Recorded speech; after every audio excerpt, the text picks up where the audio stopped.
So I am required to set up one of the feedback formulas. It'll be this one here, where I have a process that is processing something using water and then is producing an output that is sent to secondary processing, which outputs water, which is then a factor of the first process. First, second, right? So basically how this works is I have my bauxite. Let's just get this in the right orientation here. Let's do it this way. This is the easiest way to look at it. So I'm mining my bauxite. I'm sending 480 water into it, but this particular formula requires 700. Okay, so 700. I'm not doing it. 720. 720 water, but I'm only supplying it with 480, which means that I need another 240, which I actually get from a downstream process. Okay. The problem here is that because it's the output of this, I need to make sure that this never gets backed up. Otherwise, this production stops, which means that I don't get any more aluminum scrap, and that part of my process starts to break down.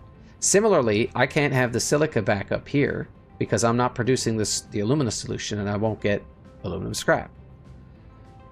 To make sure that I'm using the exact amount of water coming out of here so that I'm always exhausting what's being produced here, saving myself from interruption and making sure that I can feed it back in here, I'll have to use valves. So what I've done here, these are my, this is the first 4 that are processing the bauxite with water. And out the back, it is producing silica, which I'm exhausting adequately here. You can see the gaps in the belt.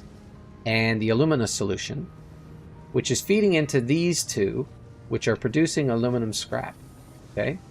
To make sure that none of the fluid that's in this pipe here backs up, then I've put valves here to ensure that the fluid only flows in this direction. You don't get any of that sloshing back into this pipe, causing this to block, and then even a minute interruption in this can cause transients through your whole processing. So you don't want that. This will always make sure that fluid is exhausting this pipe into here, rain or shine. So I put one on each of these to make sure that this pipe is as full as possible. Then I put another one here to make sure that nothing in this area can flow back into this pipe, so that the fluid is always coming in here and making sure that these 2 pipes are maximally full all the time. See? So they almost, I mean, it's an equal consumption, so I don't think it'll ever get up to 50 because this will never get interrupted now. On the output of the scrap processing, I now have 240 water as an output. The problem is that I can't have this backing up or this stops production. And if that stops production, then I end up with all kinds of nightmares back there. So these 6 things should be smoking constantly. That's the goal. Now, the trick is, how do I make sure that I'm using all 240 of this every minute? Well, first things first, I put in my check valve to make sure that none of the fluid in this pipe ever re-enters this pipe and comes back here. Fluid in this direction only. At this point, I put a second one here to make sure that any of the fluid in this pipe and this pipe doesn't flow back into here. It always goes in this direction. So I'm getting the full 240 at this point. Okay, I know this one here is going to consume 180 per minute. So what I have left here is 60, which is going into this.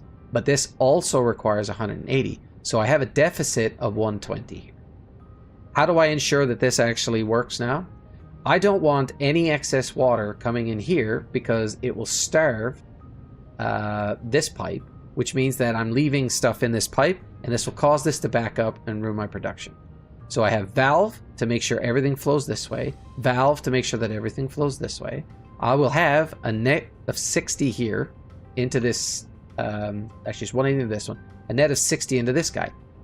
So I put a valve here, and I put a limit on it of exactly 120. So no more than 120 will ever exit this pipe, which means if I only have 120, this will always need the 60, this will always need the 180, and I will always exhaust my 240. So these 4 are locked in right now.